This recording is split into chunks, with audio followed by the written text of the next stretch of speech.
Chief Dotson, there was a standoff on Saturday night and Sunday morning at a Quick Trip convenience store. You tweeted, quote, "Protesters now throwing rocks at the police. Arrests have been made for continued illegal behavior." Now, protesters, as you know, say that they largely were peaceful, and they issued a statement saying that instead of de-escalating rising tensions in the city, Chief Dotson's comments are inciting anger and making matters worse. What's your response? Well, Jake, I was just tweeting the facts as I saw them, what was happening to me when I was there because I was standing there. A group took over a parking lot at a Quick Trip, tried to gain entry to the Quick Trip, but the clerks locked the doors.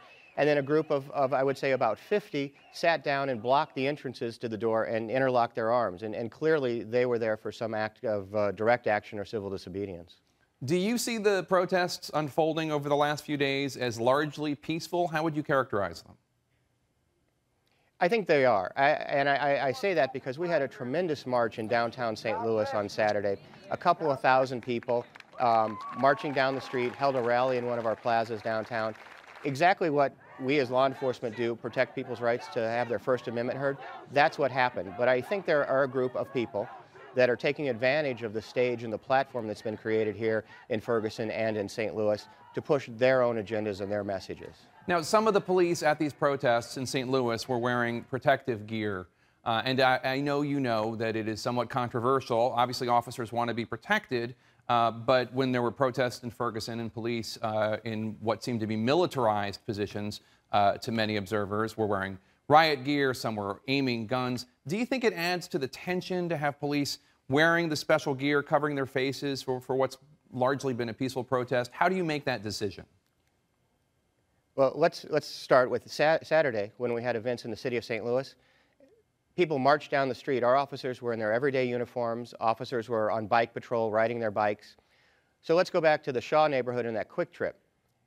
When this event started a couple of days earlier, police cars' windows were smashed out. Police cars were surrounded. Officers had to really fear for their safety to get out of the neighborhood quickly. So there's always a cause and effect. We take a posture that's very relaxed until something happens that we have to escalate.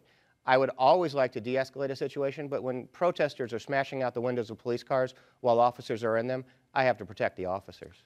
Chief, do you understand why so many African Americans in the St. Louis area are suspicious of police? Oh, I think we'd have to have our heads in the sand if we weren't. I think we have to continue to have the conversation about community-oriented policing, about transparency, about having workforces that represent the communities that we live in. But I think those conversations are happening, and they're falling on deaf ears. So the situation that we're in didn't manifest itself overnight. It's years and decades in the making. And now it's not going to be fixed by the switch of a light switch or a wave of a magic wand. But those conversations are happening. We just have to sit at the table and in 6 months look back. This narrative that is being written around Ferguson is still incomplete. It's not done yet.